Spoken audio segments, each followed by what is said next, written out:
Hey, welcome everybody for another episode of Tony Talks. Today, I have the pleasure of bringing a friend of mine and sharing him with you and with everyone that's watching. He is um, absolutely amazing. He is a world-class, and you correct me if I'm saying this wrong, but he's a world-class keynote speaker that's also in the Hall of Fame for speakers. He is a many times over best-selling author. He is again a speaker. He is a trainer. He's an adventurer. This guy's been up to space, or as close as you can get anyway, to space. He's just done all kinds of really cool stuff. When I grow up, I want to be like this man. This is Dan Clark. I want to introduce you to him. But before I bring him on, I just want to remind everyone this is a two-way, actually a conversation with all of us. It's not just a conversation with Dan and myself, but it's a conversation with all of you. So any questions, comments you have, please put them in here, and I will make sure to address them. Text, respond, or we can get back to it. Tony Talks is a show about having conversations with inspirational leaders, influencers, change makers, people that aren't just doing well in life, but are doing good in the world and having fun doing it. And this man right here is probably one of the funniest people I know. I should probably add comedian to it. And here he is, Dan Clark. And you know what? I'm gonna post the what the other intro was going to be for our call. But anyway, I'm gonna shut my gums, my yapper, and I'll let you take the mic. This is the one, the only Dan Clark. That's funny, Tony. You're a good man. Really, with all due respect, you remind me of something so profound, especially during this Corona crisis, that when my dad passed away, he was my hero. One of my best songs that I'd ever written. It used to get a lot of radio play. It was called Special Man, lyrical hook. Any male can be a father, but it takes a special man to be a dad. And he inspired me so much. And when he passed away, you know, he had started his own insurance company, his own financial corporation, had developed a cemetery mortuary system, chartered a community bank. He really was all that. He was a legislator, member of the House of Representatives when he was 27 years of age, and an officer in the United States Air Force during World War II. I mean, the guy was a rancher, a farmer, a horseman. He's just my hero. And when I had a chance after he passed away, and about a year later, I was invited to speak to a group of his collective leaders from all of these companies that he had participated in. And the ballroom was packed. Really, I realized in that moment, the only introduction I really needed was that I was S. Wayne Clark's son. And for some reason, Tony, you and I, when we met in Houston, and we clicked as instantaneous bros, as buddies. It's like we've lived a couple of lifetimes together. Yeah. And with all due respect, not tongue in cheek, but with the chance to honor you and a few other people like you, our mutual friend Eric Swanson, and a few folks that are in your categories. Really, the only introduction you needed to give me was that I was your buddy. That you and I, you know, kind of think the same. And I'm sorry, I just brought you down into the gutter. We share the same twisted sense of humor, and we share the same love of family, of country, of the spiritual things and all that is good. So you flatter me, but I just wanted to say that. And I don't know why it was triggered. That memory of my dad was triggered in your introduction, which actually was pretty lame. You know, you could have read a couple of pages, but you cut it short. And I don't know why you did that. Here's my chance to hear my epitaph. But anyway, it's an honor to be here. I'm sick of flapping my jaws now. Let's talk about life. My last book was called The Art of Significance: Achieving the Level Beyond Success. And when I finished my book tour, the number one question asked of me is, what's the difference between success and significance? And do you have to be successful before you can be significant? So even though I'm your guest, let me pose that question to you, brother, and then I'll throw in my commentary, and hopefully we can get some questions and feedback from listeners, like Natalie, who we both love and adore, and anyone else who's tuned in.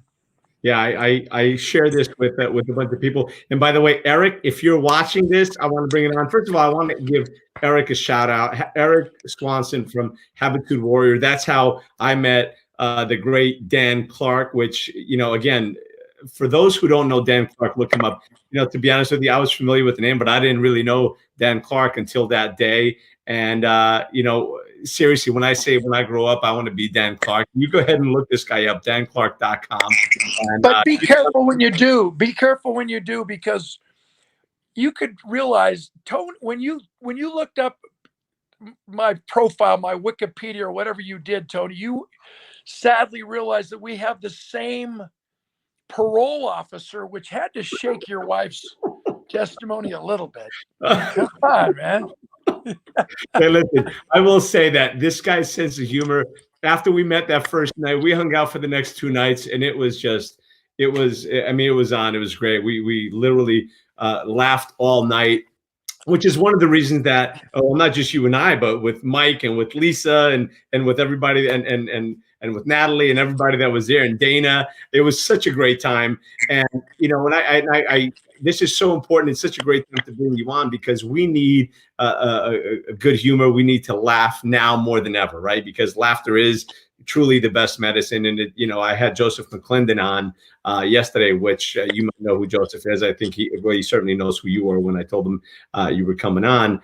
And it's so important to laugh and just to keep in good spirits in the midst of what's happening, right? So that's why it's so good that you came on, and I'm loving the fact that you're on. And you're right, it was weird. We met, and it's like I've known you for decades. So I'm proud to add you to my list of friends for sure.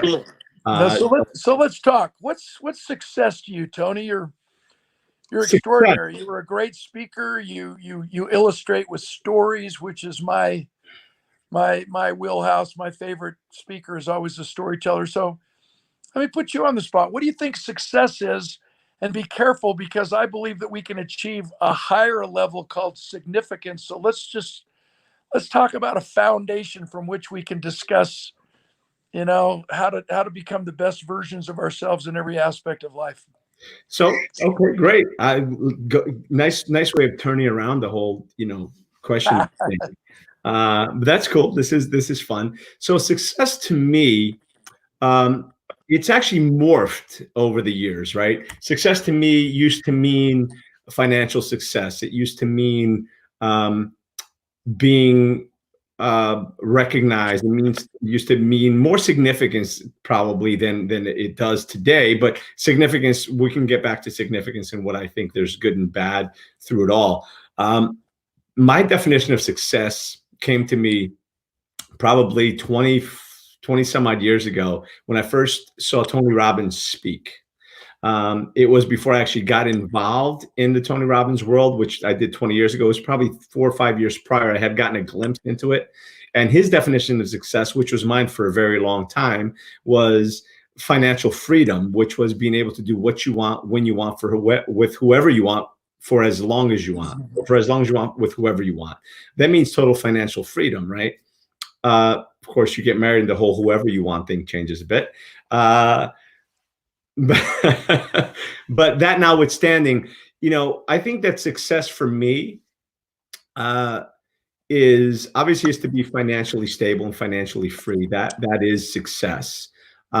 Success to me also means that that I reach a place that I'm joyful, right? Happiness is a success. And I used to even say that happiness was the goal, but I don't even know if that's ultimately the goal, because happiness is usually tied to something, right? And if that something is taken away, that something's broken, then your happiness goes away. Whereas if you have joy and you make joy and being joyful your goal and your definition of success, then it doesn't matter, because I say that happiness is an inside job, as certainly so is joy. So my definition of success, to go back, is certainly financial success. It's to see, especially those around me, happy and healthy.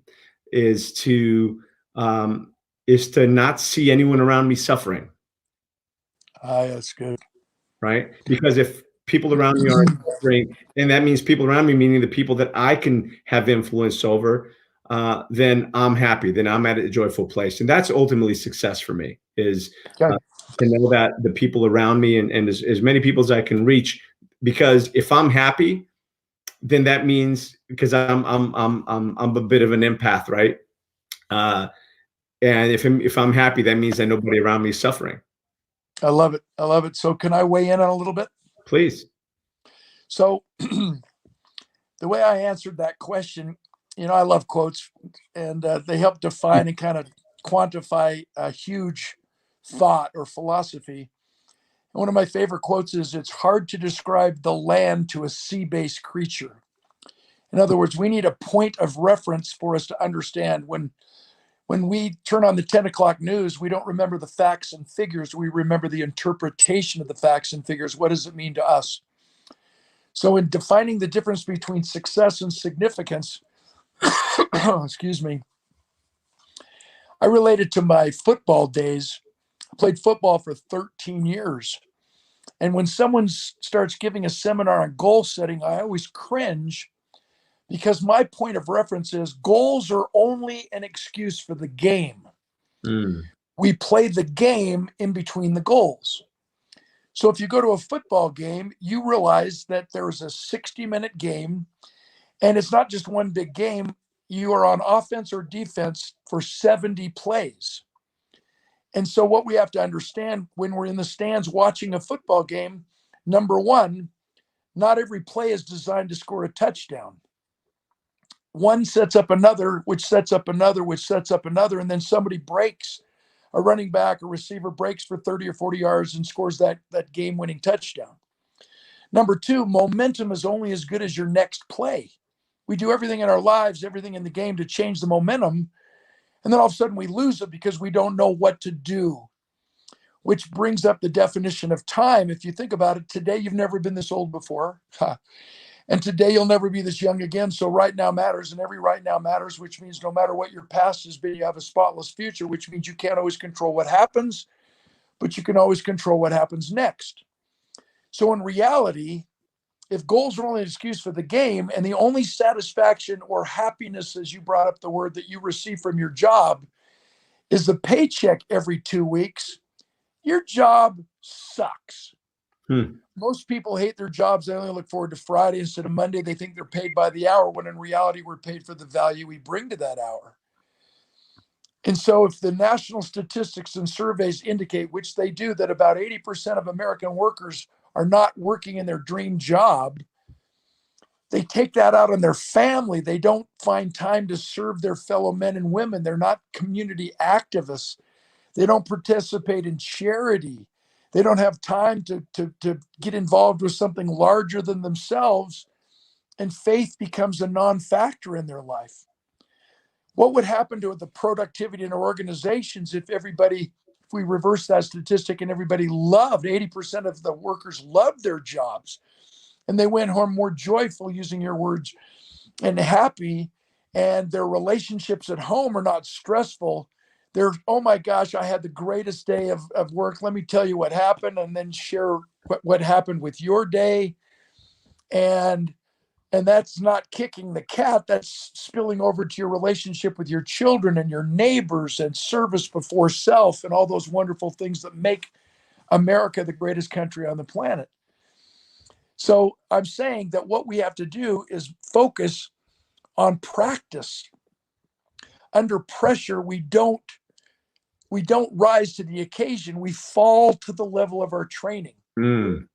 Love it. Under pressure, we don't step up our game. We succumb to the level of our preparation, training, and practice, which means pressure is not something that's naturally there. It's created when you question your own ability. And when you know what you've been trained to do, there's never any pressure. That's why we train and practice so hard.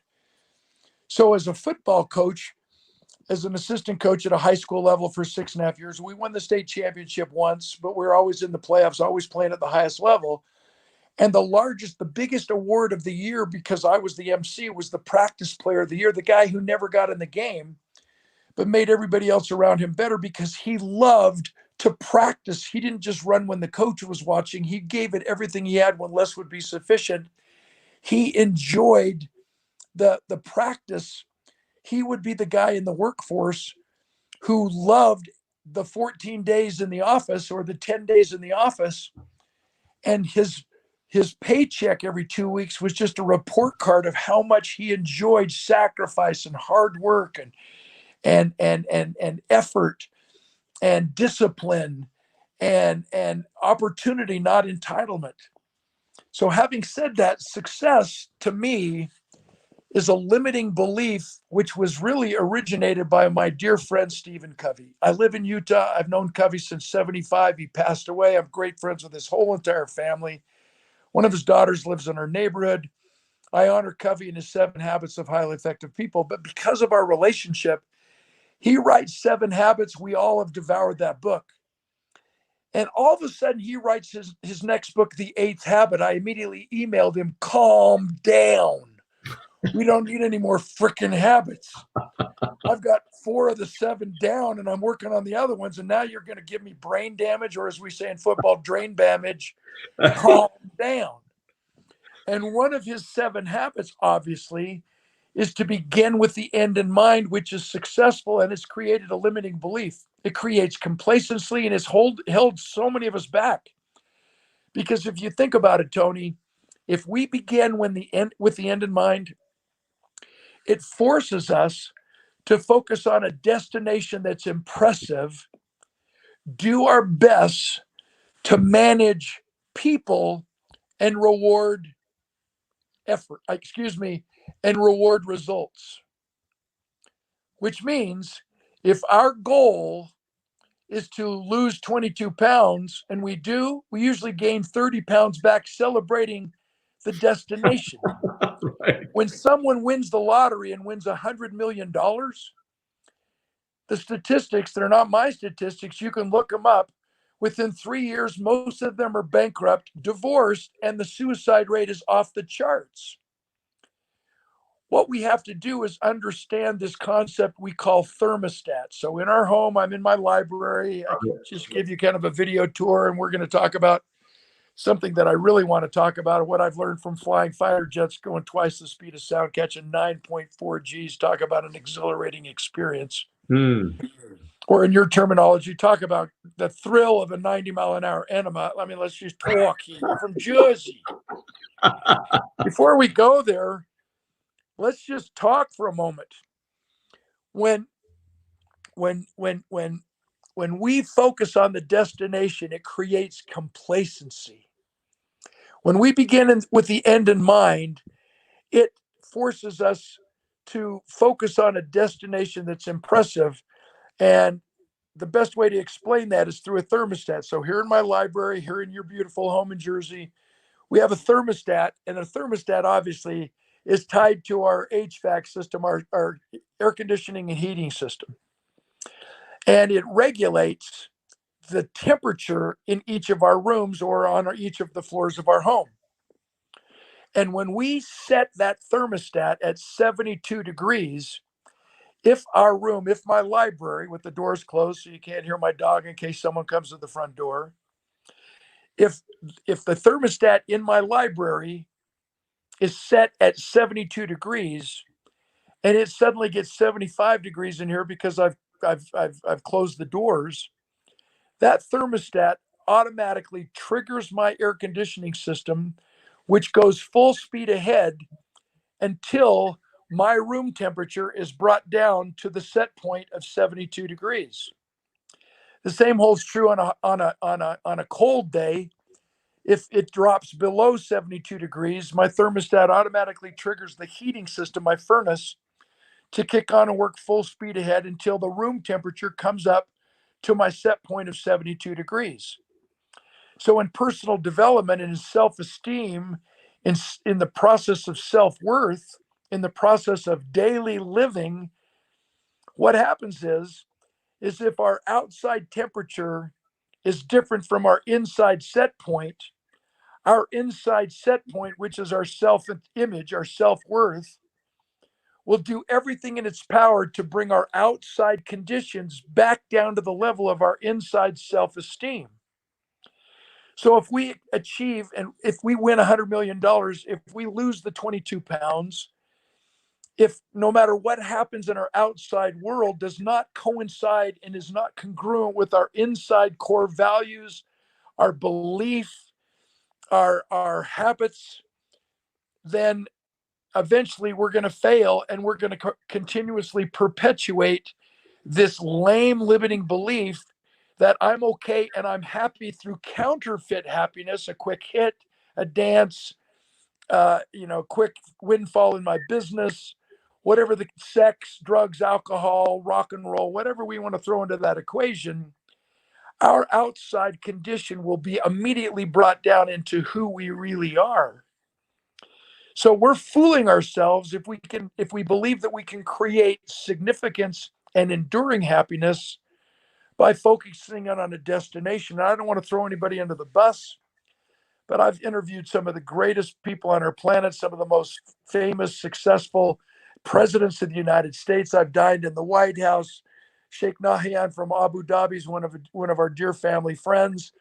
I've interviewed so many of the rich and famous and the quote successful.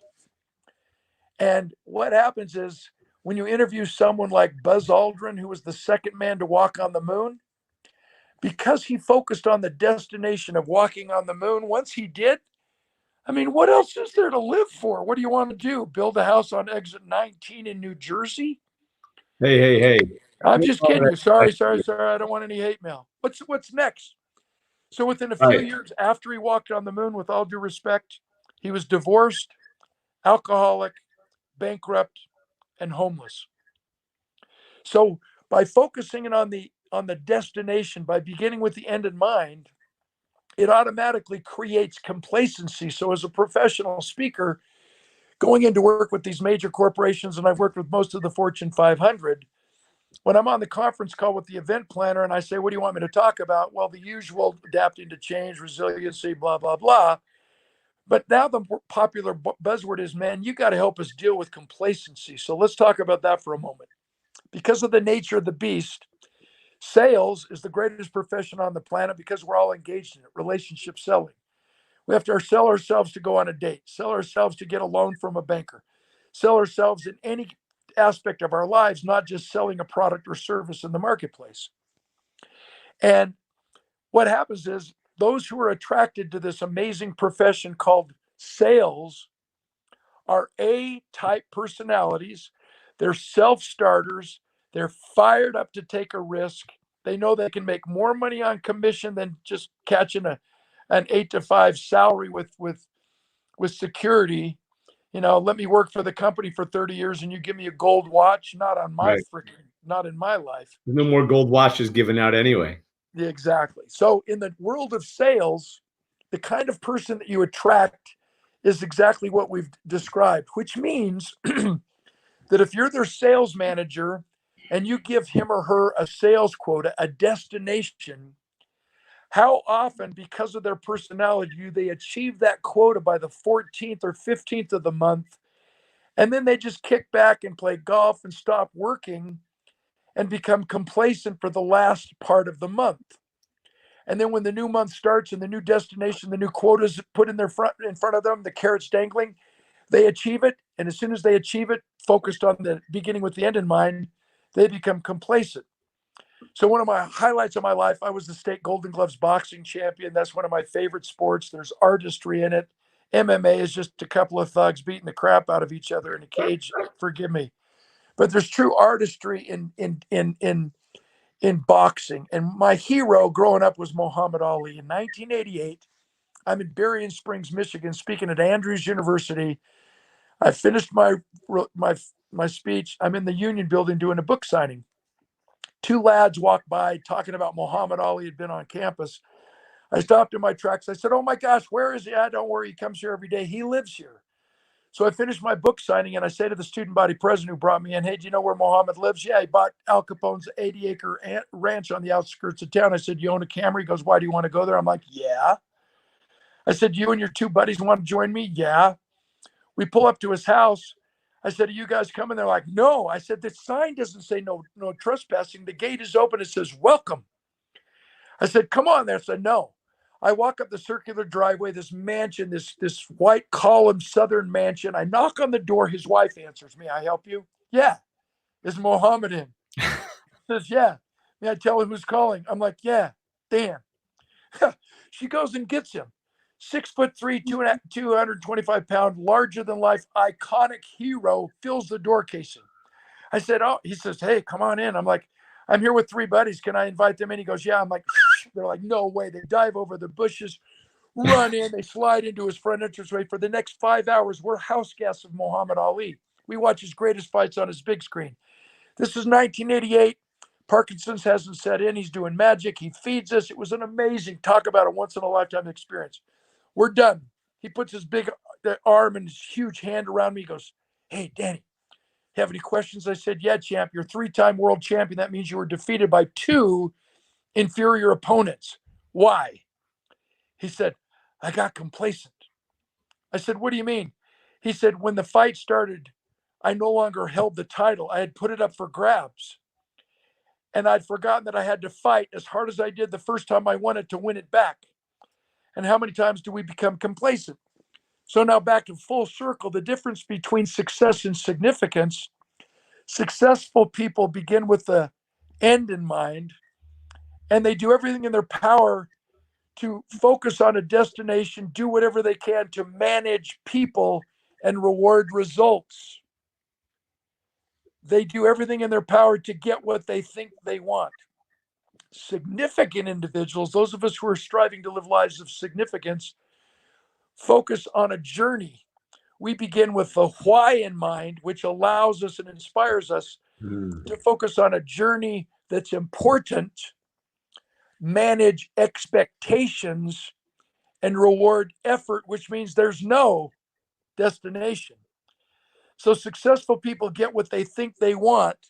Significant individuals actually want what we get, so we don't die with our music still in us. And that's the essence of my newest book, The Art of Significance, Achieving the Level Beyond Success. I identified the 12 most common success principles that are debatable, most of which have created limiting beliefs, and I've replaced them with what I call the 12 highest universal laws of life-changing leadership, which will allow us to stop changing and flipping on back to from which we came, attitudinal and physical behavior, and transform our lives into creating new habits, a completely new mindset that literally takes us to the highest level of the universe, which means the law of attraction, the law of resonance, the law of gravity, the law of progression, the law of a harvest, all become natural mindsets which tie us into the universe and allow us to manifest what we really want, which is not just dreaming and a wish list and this manifest into the universe and you'll get what you're thinking about. That's the biggest bunch of crap I've ever heard. There's a system we must follow that is embedded in obedience, which is the number one highest law of the universe, and all other laws and governing principles are predicated to that highest law, obedience. There you have it. Next question. That's all. The next question is, so there's 12 laws, right? You're not going to come Absolutely. You're not going to come up with a 13th, are you? Don't funny. When I sat down with my publisher, Adrian Zackheim in New York, he actually asked me that question. He said, Dan, how do you know there's only 12 highest universal laws? How do you know there's not 21 or 9? And I got emotional. I said, this has been a 30-year project. I've cross-referenced it and cross-pollinated with every guru, every philosopher, every theologian, and I guarantee the world there are only 12 highest universal laws of the universe. And no matter what law or governing principle you throw my way, it fits under one of these categories and one of these laws. I'm so proud of this work, and I challenge everybody to buy my book. I need the money. I love it. I love it. All right. So for the record, he probably doesn't really need the money, but you should buy his book. In fact, I haven't read the book. I've gotten it, but I haven't read it yet. Anyway, so listen, I would ask, is it, if it's not too much, because a bunch of us are getting dizzy, can you set the phone down up against the computer screen or something? Because it kind of looks like this when because you're talking, and it kind of. Hey, whoa, that is not a flattering shot of you. By the way.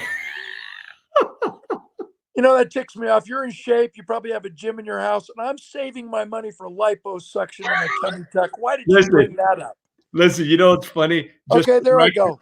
Now the angle shows I got a turkey chin. You're not helping me at all, man. Come on. If you really loved me, Tony, you would superimpose an out of focus picture of Brad Pitt right now No, and just let me do the commentary. I did I'm have sitting up. I did have that one Sitting picture. up. Now I don't have the turkey chin, and now I'm going to hold the phone completely still so you don't get drain damage. Here we go. Sorry. Do you want to start this over? This is being recorded. We could start over with "Hello, Dan," because that's about how lame your intro was anyway. I love it. But here's what you guys don't know. Dan, you know, he talks about Muhammad Ali as this impressive 6'3", you know, fills the doorway. Dan is like 6'5". He's a freaking giant. I was actually going to put the picture of you and I standing next to each other on the intro, but you were so much taller than I was that it kind of screwed with the balance of the intro. So you're so bad. And for the record, when I was in high school, when I graduated, I was 6'3", 172 pounds. I had to jump around in the shower to get wet. Being the state heavyweight champion, you know, boxing these guys at 225, 230, that's where I got this idea that there is artistry involved. You know, you got to sting like, you know, you got to shuffle the ollie shuffle and, you know. Flutter like a butterfly and sting like a bee. I know. Thank you. I'm glad you said it, not me. There we go, baby. Hey, let's talk about what you actually. I met Joe Frazier.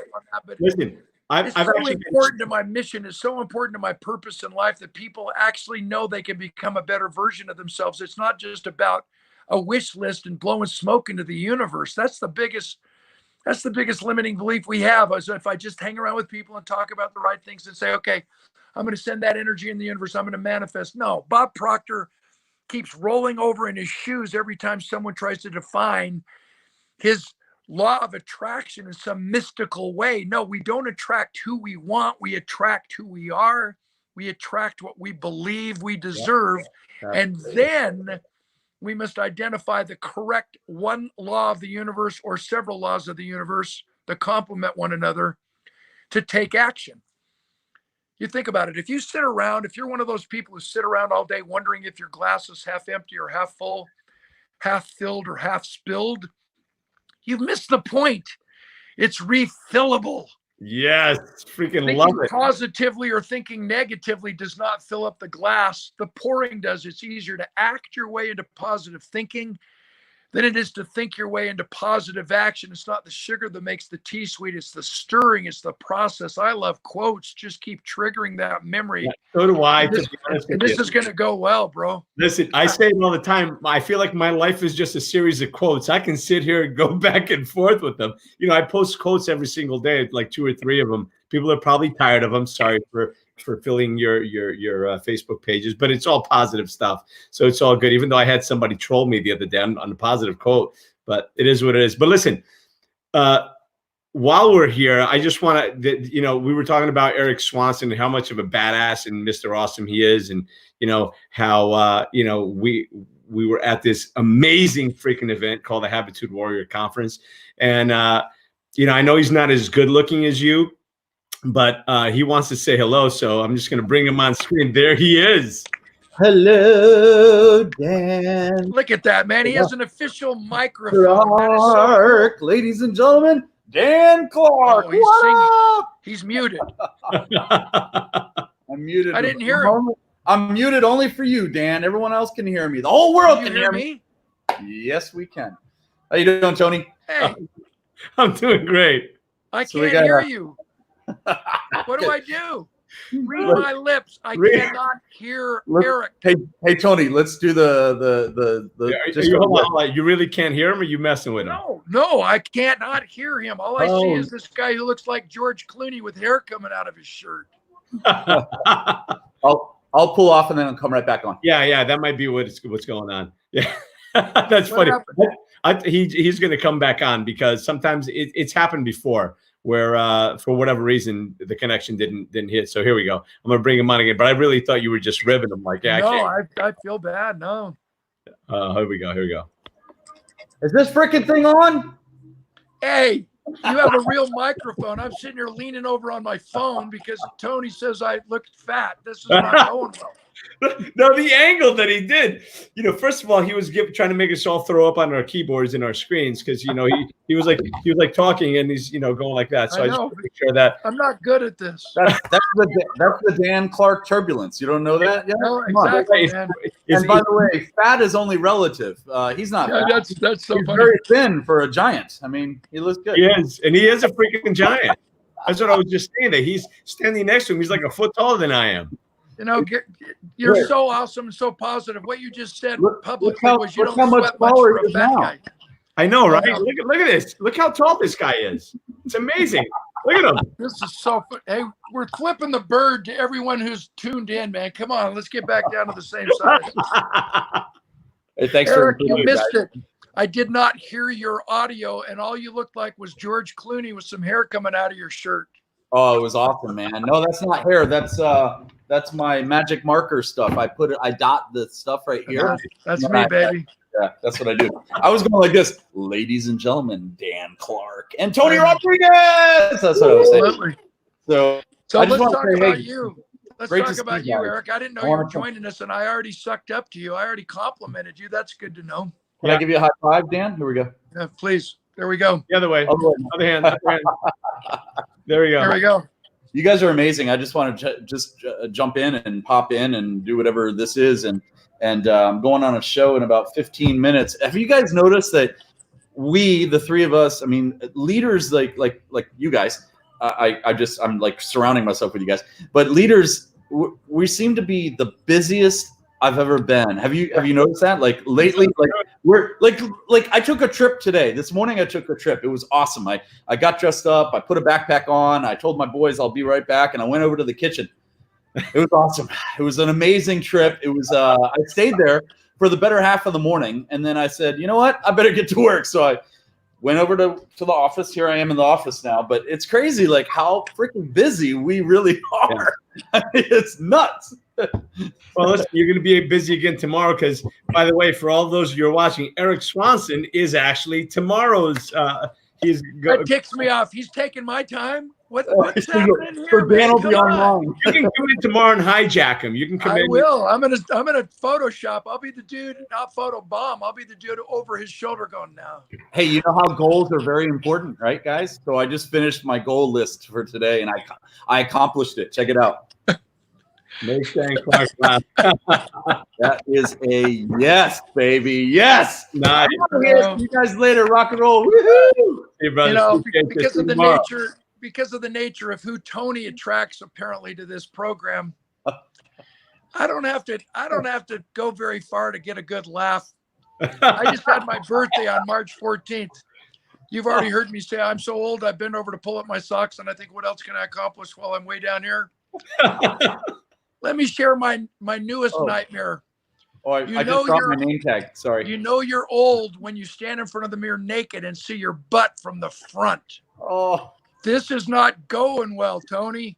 Let's change the subject, please. Oh God, it's too good.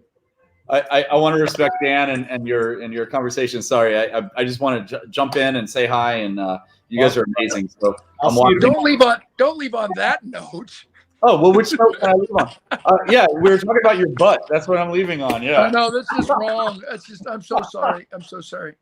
So how do you guys feel of what's happening in the world today? What's going on? Anything new?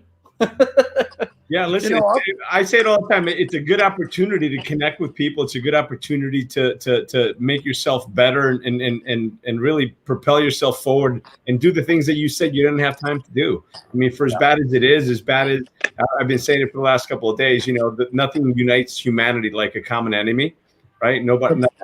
So that's what we're facing right now. And I just encourage everyone to A, take it very seriously, and B, don't take it so seriously. Take it seriously by taking the warnings, but don't let it overwhelm you with fear and anxiety and everything else. I agree. I'm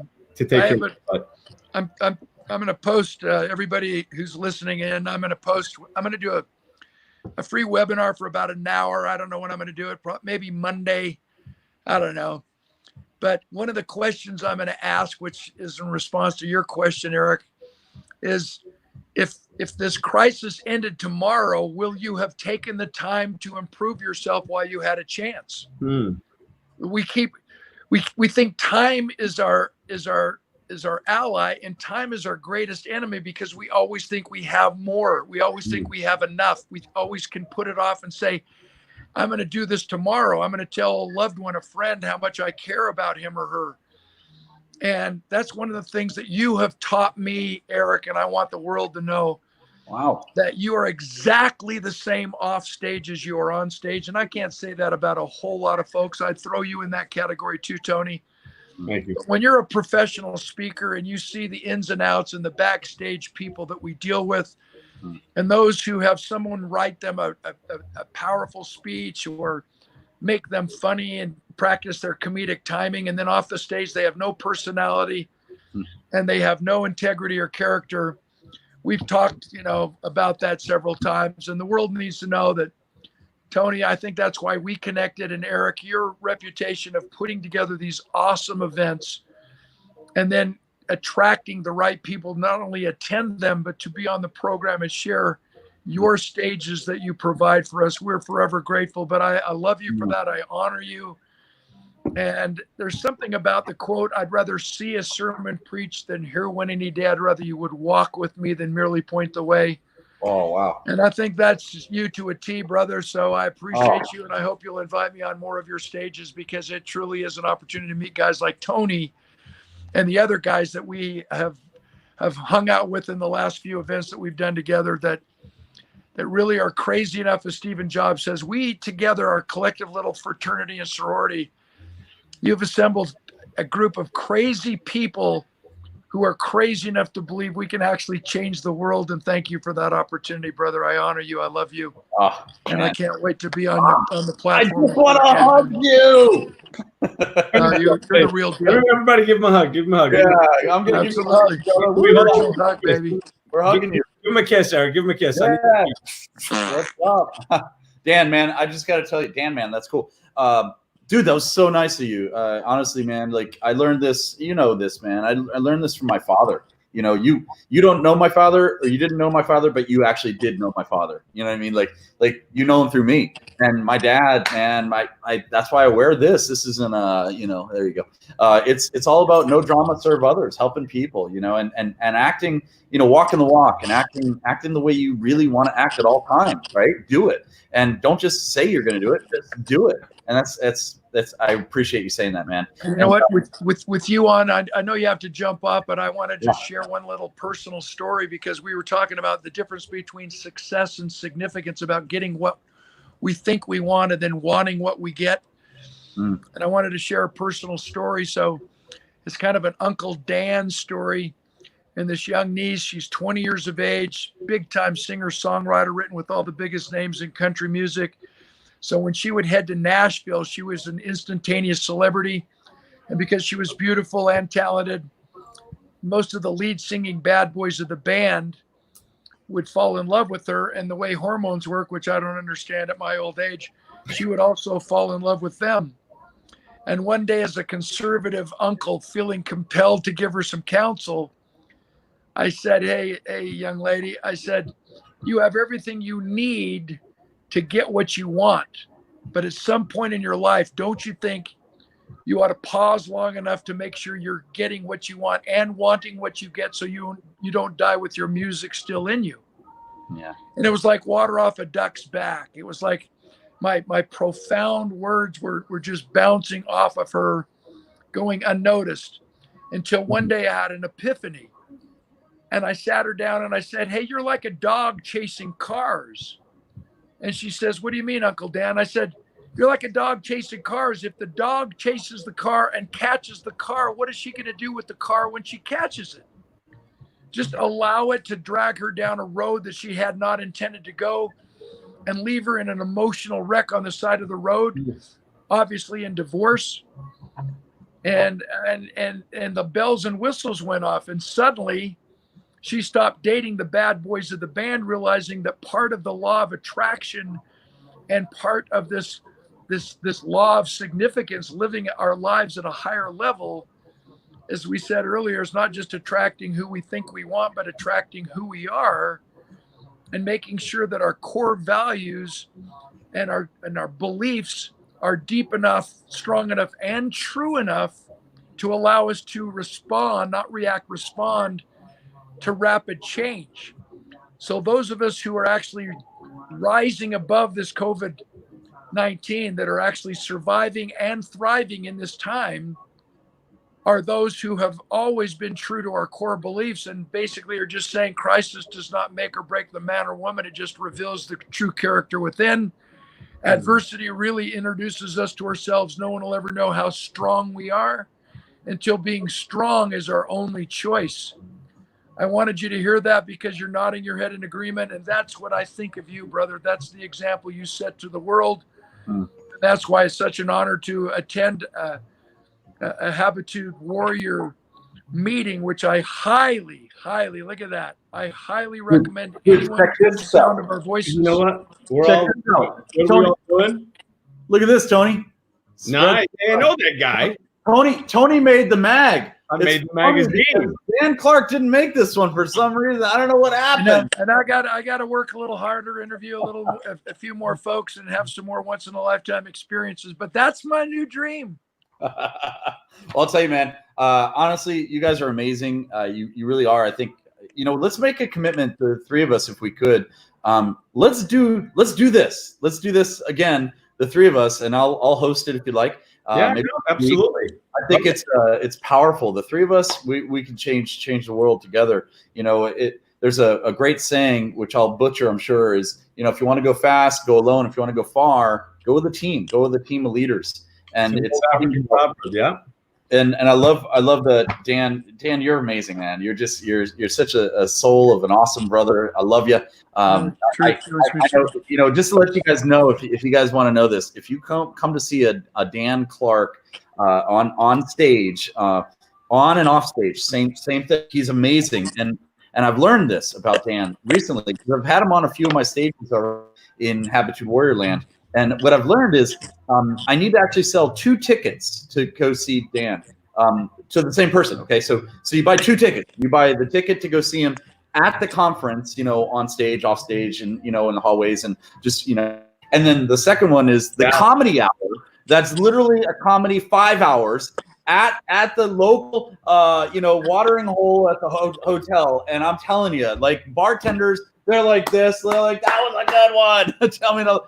And I got to leave by saying this. I had an epiphany. Dan, this is for you, man, because this is my goal always. Right here. Here it is. Did I find it? Yeah. Boom. Here it is. Make you laugh once or twice or 9 times. Here it is. Ready? I had an epiphany, and I used to have an epiphany. It was a dog. I named him Epiphany. It was so much fun. I gotta go, guys. Talk to you soon. See you, bro. Hey. On that note, I changed the name of my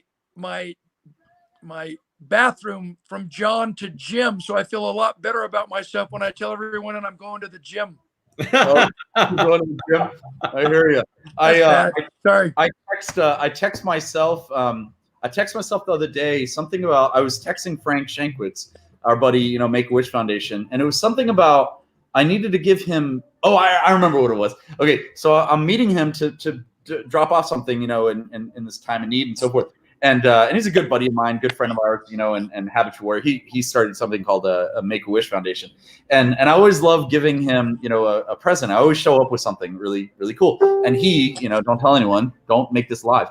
He likes Jack Daniels. So I just found it weird. Like the next morning I woke up with a text to myself. Okay. So I text myself these messages, reminders. It said, "Get Jack for Frank." I'm like, what the hell does that mean? It's so weird. Like, all right, apparently I owe you a Jack. I don't know what that means, Frank. It was just that's really hilarious. So TGI Fridays, their flagship menu item was a Jack Daniels burger. And I went into the restaurant. Here's this new trainee, her name tag said trainer, and she's with someone else, another waiter. So I thought I'd yank her chain, and she she says, "May I take your order?" And I'm like, "Yeah, I want a Jack Daniels burger. Hold the burger. Hold the freaking cheese. Hold the bun. In fact, make it a double Jack burger." This poor gal didn't know what to write down on her pad. She's mortified. So I apologize for being so twisted. Awesome. Dan, I just heard about in the news. So I have 2 computer systems going on at all times, and I'm always watching the news. I just heard that TGI Fridays have changed their name recently because of this whole, like, we're in this confinement. We don't know what the frick day it is. So now it's TGI WK. Who knows? I love it. I love it. I got to roll. So hey, true. listen, Dan, connect with me because I've got a note down here that I've had for about a year now, and it says interview Dan Clark and his daughter because your daughter is doing some amazing things out there. Yeah. Really Thanks. She's written 2 children's books. So can I be so shamelessly bold to just say everybody needs to look for my webinar in the next few days. It's a free webinar, and then I'm going to actually allow people to join me to discuss my 12 highest universal laws from the art of significance, one at a time, dive deep, and we're going to really transform some lives. I promise. This is a 30-year project, and I'm so passionate about helping people take themselves to the next level. And I would hope that both of you would support that and maybe get the word out. So we'll talk about that. Absolutely. What's your website? I'll put it up right now. I don't know yet. My website's danclark.com. Yeah, I'm going to put danclark.com. They'll be able to look you up there. Yeah, and I'll put it out. It should just be danclarkawesomewebinar.com. And they can check out Facebook, Dan Clark Speak. They can check out Insta. They can check out all that stuff. I'm going to put it across all social medias to advertise and get people to tune in live. And obviously it'll be recorded, but yeah, I think the timing is right for the world to take themselves to the highest level of significance and stop dinking around just thinking that they've got to be impressive. No, we've got to be important. Yeah. Connect with me also about our virtual summit, the Habitual Warrior Virtual Summit. Absolutely. It will be on April 24th. I'm getting texts back from everyone we know. John Astroff wants on, Willie Jolly, Joseph McClendon, you name it. So I'm also possibly getting Nito Cobain on there, and nice. a bunch of look. It's time to up level. Yeah. So those guys are a lot of my friends. We go all the way back to 1982 with those guys, Cobain and Willie, and that'd be great to share time with them. Maybe photobomb their time. Yeah. There you go. I love this. Is fun. This is unexpected and always fun. So in about 40 years, by the way, 40. Let me see what day. 50. In about 50 years, I'm going to be doing another summit. It's going to be Jim Rohn, Zig Ziglar. Who else is jumping on there? Charlie Tremendous Jones is on there. Oh yeah. Well, you know who our headliner? We're going to have this Mexican Jesus. I'm sorry, it's Jesus. Yeah, we're going to have him. Funny. Yeah. He's going to be one of our headliners. This is going to be amazing. It's going to be awesome. Nice. It'll be called the Heavenly Summit. It'll be awesome. I'm so old. I've known all those gurus. I'm one of the OGs that's still alive, I guess. But you might be able to be on both of them. We'll see what happens. On that one, then clear. He's back. All right. So now. All right. Yeah. And with my luck, if I walked on water, God help us all. If I walked on water, most people would go, man, look, he can't even afford a boat. Well, look at him walking on water. That's only because he can't swim. I know exactly, man. Yeah. Well, let's be clear about something. If I ever saw Dan Clark walking on water, everyone else would think that's weird. I would think, what? He's that tall. The dude is so tall. That's so funny. Here I'm renting. I'll tell you one more quick story. We're renting this. Where were we? Eric, how tall is he? Dude, he's 7'12", something. Look at him. He just stood up. Look at him. So we rented. Where were we last, Dan and Tony? Houston, right? Houston. Yep. I'm gonna kick back in my recliner, my leather recliner again. So there you go. Still, Tony. There we go. So we're in Houston, and we're booking the Sheraton, and we had already had the Marriott set up, but then we realized that Dan was one of our keynote speakers, and the ceilings were not as high, and we had to switch hotel venues. I kid you not. Inconvenient. It was awesome. All right. This is bad, man. This is so bad. I'll let you guys get back to your interview. Thanks for letting me stop by, guys. Thanks, Eric. You're Thanks, a hero. See you You're tomorrow. a good man. Go. Take care, guys. Rock and roll. Woohoo! God bless, Vince. See ya. So. See, I told you not to drink that Corona. That's bad. How did that party go? It was just a couple of us hanging out, not doing the whole lot. It was such a great idea. You're such a good man. I'm going to get closer here. Yeah, we'll do another one. We'll just do a hangout one of these days. So, if anybody's interested, we'll do on a Friday or Saturday night or something. We'll just do a hangout. Everybody kind of grabs their glass of wine or whatever they want, and just kind of shoot the stuff, as the saying goes. Listen, one of our viewers, Betty, his friend of mine, actually said, and Betty, because in an effort to not, because we've only got, officially we've got another 5 minutes, but we can probably go for another 10. We'll strong arm Dan into staying for another few minutes. She says, tell us about the 12 highest universal laws. I don't know if you want to just give the titles, and I know that you're going to be compelled to going into a couple of them, but I would just for you to give. Thanks, Betty. Let's just talk. The highest law of the universe is obedience. And I came up with that realization because I soared to the edge of space, 90,000 feet over 16 miles above the Earth's surface. At 70,000 feet, you see 2/3 of the state of California. At 80,000 feet, you see mapped outlines of America. And at 90,000 feet, you actually feel like you can reach out and touch the face of God. It's a spiritual experience. And out of that experience, I landed with the curiosity to figure out the organization and obvious order of the universe. So I started studying the astronomers, particularly Wernher von Braun, who's the father of NASA. He's the one that put together the correct algorithms and mathematical equations that allowed us to put a man on the moon. And what he reveals is that there are specific laws of physics, and he itemizes all the natural laws of the universe that are in play, regardless if we want to play or not. But what he reminded us about is that the number one universal law that applies to every single human being, every industry, science, medicine, philosophy, religion, the visual arts, is mathematics. That the universe is organized in such a way that when you look at the Vitruvian man, the Vitruvian model by Da Vinci, what he did is he described the symmetry of the human body and tied that in with his interpretation of the meticulous order of the universe, that it is organized by a specific set of laws.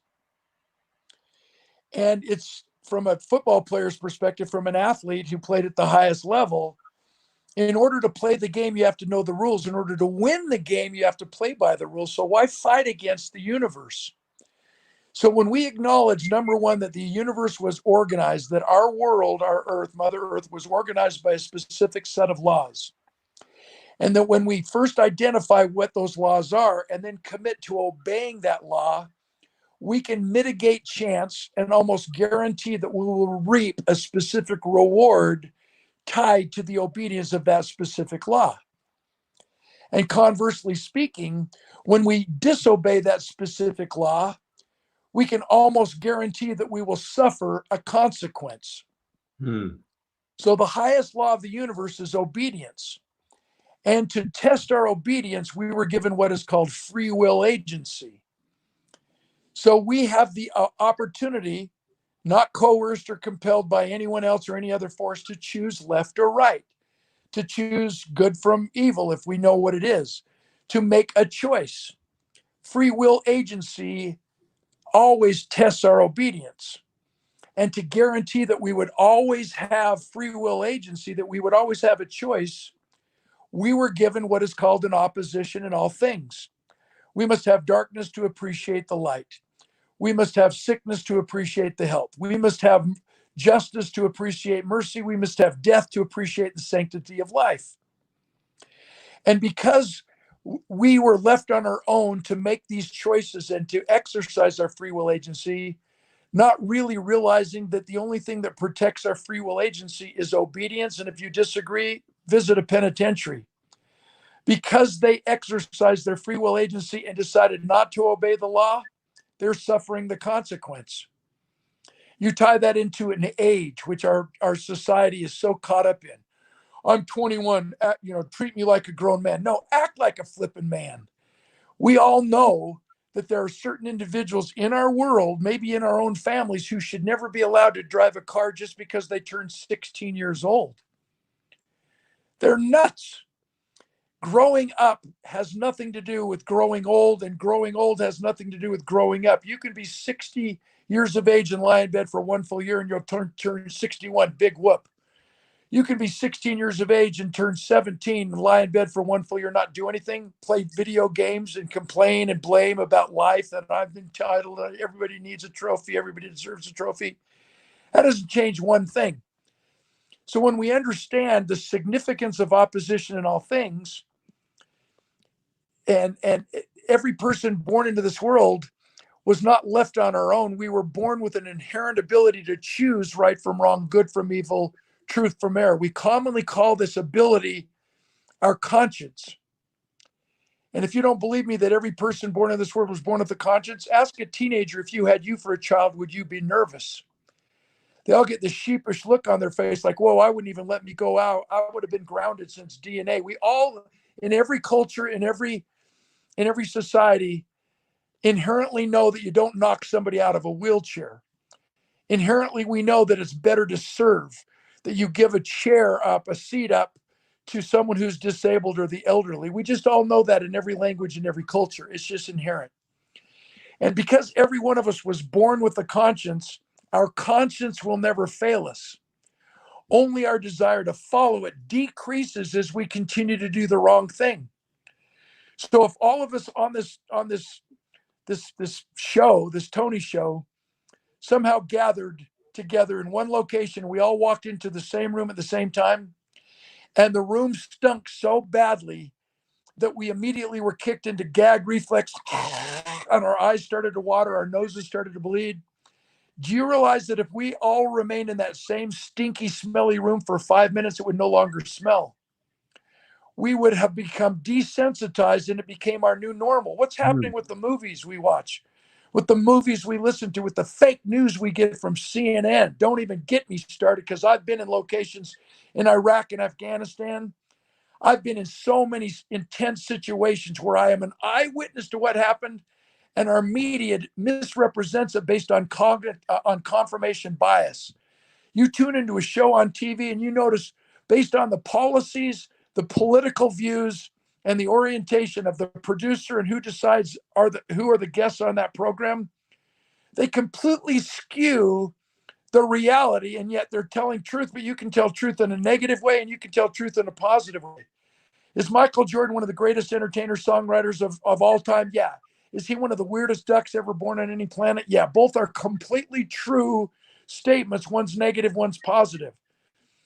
So when we understand our conscience, what we have to do is get in tune with that intuitive ability that each of us possesses, and the understanding that do not let our opinions rule us. Some things are true whether you believe them or not. Everybody's entitled to their own opinion, but nobody's entitled to the wrong facts. And we should never believe everything that we think. We can get off on that, but the number one law of the universe, which governs all other governing principles and laws, is obedience.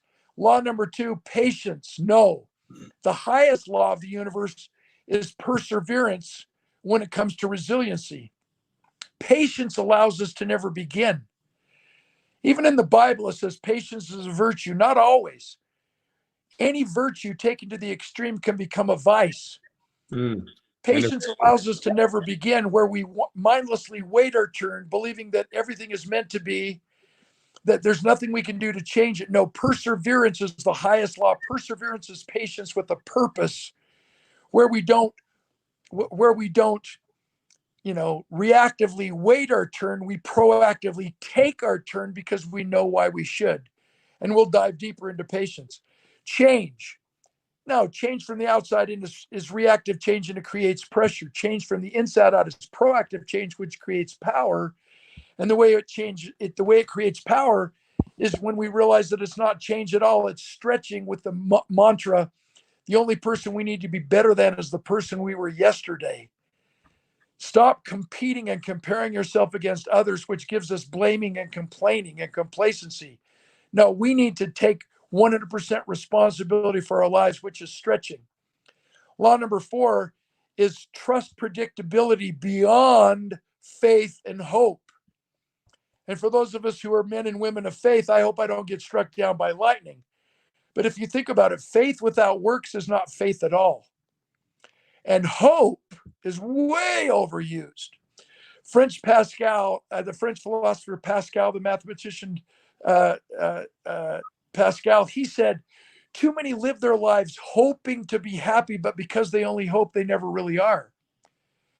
My 2 cents worth, too many live their lives hoping to be happy. Too many are living, they're waiting for someone to ask them to the senior prom, and they've never even taken the time to learn how to dance. COVID-19, what are you doing to better yourself right now, where we're forced into this pause, this introspective pause, to realize and identify, are our beliefs deep enough, strong enough, true enough to respond to rapid change? If not, you think about it. When a crisis occurs, crisis does not make or break the man or woman. It reveals the true character within.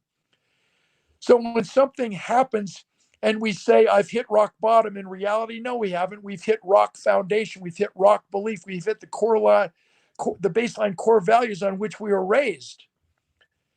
When my dad died, I went and made a speech because my belief system said I would see him again. Rushing home isn't going to do any good. I have my mom surrounded with siblings and family members who can give her that strength. I need to keep my commitment and go speak to these 3,500 folks and see if I can rise to the occasion and do what my dad taught me to do, keep my promises and commitments, all based on my belief. Oh no, what am I going to do? Well, your belief isn't strong enough to get you through it. So fix your belief before another crisis occurs, and you're going to be okay. We're going to respond. America is the greatest country on our planet. And with due respect, I don't want to be politically controversial right now, but for everyone listening and everyone who wants to be an influencer, living in America does not make you an American. We don't have to get controversial about the immigration laws. Let's not even go there. Let's just call a fact a fact. On September 11, 2001, the terrorists didn't attack our country. They did not attack our landmass. They did not try to overthrow our government and take over our country. They attacked what we believe in. And what we have to understand is that America, by our founding fathers, is an experiment in self-government based on a set of core values illuminated in our Declaration of Independence and our Constitution. So all you have to do in this political year and a political cycle, evaluate these dumber than rock politicians, some of whom are already elected, who obviously do not understand America. They do not understand the Constitution. They do not understand the Declaration of Independence. And people like Bernie Sanders, who's obviously a socialist, borderline communist, to even think that someone had the gall to support him in an entitlement socialistic mentality that goes completely against capitalism, free market, free enterprise, the incentive mindset that is what makes America the greatest country on the world. And regardless if you're fans of Trump or not, right now, the reason why his approval rating is so high is because he's not talking with dumb politicians who have been professional career politicians. Pelosi and Schumer have been in elected office for 32 years. They've never started a business. They don't know about sacrifice and free enterprise. They don't have a freaking clue. And I'm not saying anything against the Democratic Party. What I'm saying is Trump is in his heyday now because he's talking to other business professionals. He is rallying the presidents and founders and CEOs and leaders of Walmart and FedEx and UPS and Johnson and Johnson and Haynes. All these companies, well, they're coming to the rescue of America, where suddenly we're no longer Republicans and Democrats. Finally, we're Americans, and we're doing what has made America the greatest country on the planet. We're being resilient. We're being innovative. We're having incentive motivation to solve the problem. And what's going to happen as soon as this COVID crisis is over and we recover and we're stronger than we ever have been because we're Americans, we're going to get back to the childish arguments of Democrat, Republican, liberal, conservative. Forget about what we learned, led by idiots, total morons who do not understand our economic system. And all they want to do is give away government programs. Everybody deserves and will get a trophy, and that will destroy America. Abraham Lincoln said, there's not a power on this planet, not a government or a military, who will ever set foot on the shores of the Atlantic or the Pacific. We will never fall from an outside force. If America is destroyed, it will destroy by suicide and will collapse and implode from within. Let us learn from this COVID-19 crisis. Let us focus in on American free enterprise. Let us understand that some of these politicians who want to just give away the ranch have no frickin' clue. They've never started a business. They have no experience in the market. All they want to be is politicians to give away our taxation. One thing that's been really interesting about how Trump has reacted to the government side of dealing with the COVID-19 crisis. He says, in one of his briefs, a wonderful journalist said, President Trump, why don't you make it mandate across the country to put a travel moratorium on all states? And what Trump said is, we're giving the power to the governors. We're giving the power to the people. Conservative politics is about small government and giving the power to the local people and leaders who are better equipped as eyewitnesses to what they need to do as a state. What we say as liberals and as these blooming idiots who just want to give away the ranch is, let's tax everybody, because we believe that the small business owner and the individual citizen are stupid. And so let's give all of our money to the federal government and let the federal government, giant government, tell us what to do with our money, take care of us because we're not smart enough to take care of ourselves and invest in our own futures. And let's let big government do everything. And what Trump's illuminating is the power of local government. A governor is more prepared to make decisions for their local citizens than someone from Washington, D.C. As we recover, it's because of the local leadership. And Trump's saying, send your products, send your ventilators, send your clothing, your protective gear directly to the hospitals. You don't have to send it to a holding station and a warehouse at the federal government and let us disperse it. No, let's eliminate the government. Just send it to the immediate needed people, and the doctors and nurses and first responders in their local communities know better how to respond right now in real time than the federal government will ever know. So I didn't mean to get on a rant, but let's learn the lessons of self-governance that are illuminated during this COVID crisis. We need to take personal responsibility for our actions and rise to the occasion and take pride in America and realize again that living in America does not make you an American. We need to be educated voters based on what the Constitution says, what the Bill of Rights promises, what the Declaration of Independence has been all about, and strengthen our belief in the free enterprise, free market system, and understand that we can rise above this COVID-19 crisis, but not just to get back to battle, brutal, politics. Let's learn from this and elect politicians who get it, not these dumb frickin' morons who have absolutely no idea about how and why our forefathers set up our country in the way it was set up. A democratic republic is not giving the people the decisions. We still need the electoral vote. You don't let the dog wag the tail wag the dog. You definitely don't let the inmates take over the prison. And that's what these Democrats are suggesting, that we eliminate the electoral college in California. Come on, people. We have got to be intelligent and rise to the occasion. And now I've taken all my time. You're going to have to tune into my webinar for the last 7 of the 12 highest universal laws, promising not to be political, but Dan, realistic and philosophical on what we need to understand that America means to all of us. Sorry. Dan, just now, okay. So can you tell us how you really feel? Yeah. Don't get me started. I've been in 71 countries. I've been No, I hear Iraq, you. Afghanistan. Listen, our troops, let me just say this one thing because it's on the top of my mind. When we lose soldiers and Marines and airmen and sailors, and they're fighting and losing their lives, and their families are suffering, and they're the bravest, strongest, most courageous human beings on our planet, we as American citizens, not residents, on 9/11, we weren't attacked by citizens, we were attacked by residents.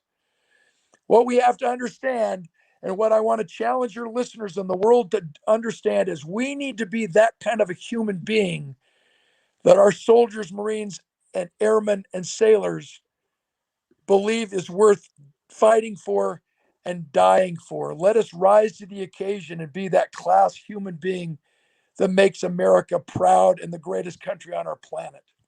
Yes, I listen, respect and honor that, brother. I so appreciate that.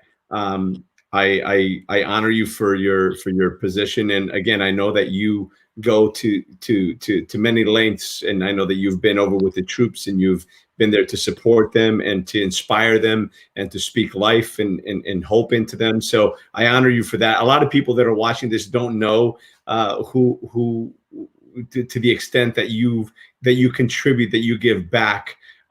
So I honor you for that, and I thank you for that, and I respect you for who you are, what you do, and who you keep showing up as. So I appreciate that.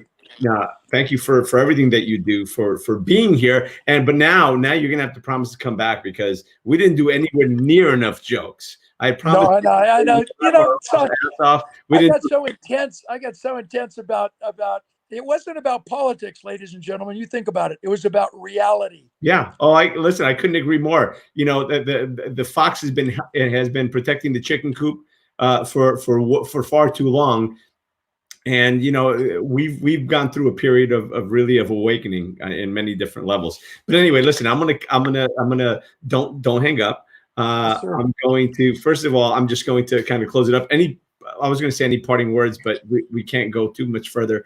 I don't want the video to go on for too long, and I want to have you back. So maybe in 2 weeks or something, I can have you back. Yeah, please. And in the meantime, so let me know when you're going to have your webinar, and I will absolutely post it on here. And we have somebody else that wants to say hello in a minute. But before we say that, I just want to, because we'll just wrap up with that. She'll just come on and say hello for a minute. But I just want to remind everyone to keep tuning in, to keep showing up. You know, Dan comes on here. You know, tomorrow I'm going to have Eric. I've had a couple of greats in the last couple of days, and there's more great people to come, including Dan coming back in 2 weeks or so. Keep looking at something. Look for things that are going to inspire you to be the better version of you, and to have you step into your greatness, right? And stop watching the news. Watch 10-15 minutes of it and turn it off, because it's all the same thing. Doesn't matter which one of the alphabet. Is it ABC, NBC, CNN, even Fox News? Everybody has their own spin on things. So watch it for a few minutes, then get off of it. And remember, my friends, that in life, it is not about how many times you fall. It's about getting up after every fall. And remember that when you fall down 7 times, you get up 8. And every single time you fall, you have an opportunity to learn. And when you grow, when you get up, you grow. And we all have an opportunity to get up and grow. And that's what we have to do. We have to get up and grow, because we're all growing through what we go through. And again, I thank everyone for being here. Please share this video, by the way, and join me on YouTube, and subscribe to this channel where this is being streaming live today. And we'll be streaming every day for the next couple of weeks. Also, you can find Dan on Instagram at Dan Clark Speaks. Dan Clark Speaks on Instagram. DanClark.com is his website. You can find me on Instagram at Tony Rodriguez with an S, Tony Rodriguez 2.0. And yeah, we're going to post all of Dan's stuff on here. So again, I appreciate you, Dan. Thank you for coming. Everyone that's watching, thank you for watching. Share this video, tag your friends, and thanks for coming. But before we hang up, I'm just going to bring somebody else on here to say hello. Uh-oh. There she is. Hey. Oh my gosh! How are Hi! It's Dana Lisa gang, Oh. everybody. Yeah. Oh my gosh, one of the most inspirational people on our planet. My gosh, look at your big old resilient smile there, girlfriend. How are you? I love that rant, actually. I'm not gonna lie. So anyway, listen, we'll talk. We'll Stairs along with everybody else. Yeah. Well, we'll stay talk safe, offline. my dear. We'll talk offline right now. But for now, I just want to say bye to everybody. So say bye, everybody. Give me a high five, Dan. Give me a high five. Whatever way. Yeah, there you go. Bam. There you go. Thanks, beautiful. All right. I'll see you guys. See you guys tomorrow. Don't hang up. I'll see you guys tomorrow. Okay, Ciao. thanks.